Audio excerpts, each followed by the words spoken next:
Nous nous trouvons au centre-ville de Kourakovo. Curieusement, la ville est presque entièrement intacte malgré un mois de combat.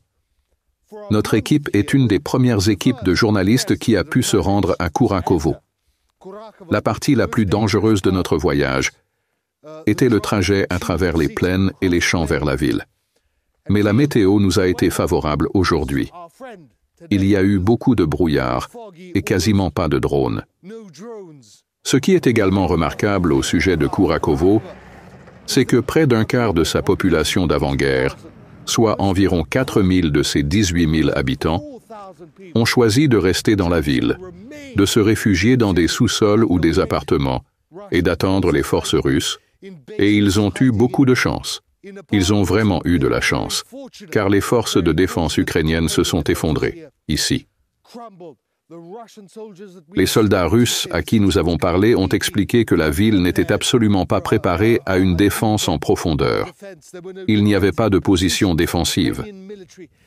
Il semble que l'armée ukrainienne souffre d'attrition. Le combat qu'ils ont mené ici est bien loin d'être celui auquel nous avons assisté à Mariupol, Artyomovsk, Mariinka, Soledar et dans bien d'autres villes dévastées. Des milliers d'habitants sont restés dans la ville et nous nous sommes entretenus avec beaucoup d'entre eux au cours de la journée. Ils nous ont décrit des choses horribles. Ils nous ont raconté comment ils ont été maltraités, comment les soldats ukrainiens ont massacré des civils qu'ils accusaient de trahison, d'être restés à attendre les Russes ou d'avoir tenté de rejoindre la Russie.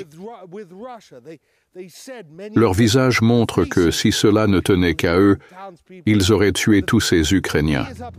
Nous vous montrerons bien sûr leurs témoignages plus tard, après notre départ de la ville.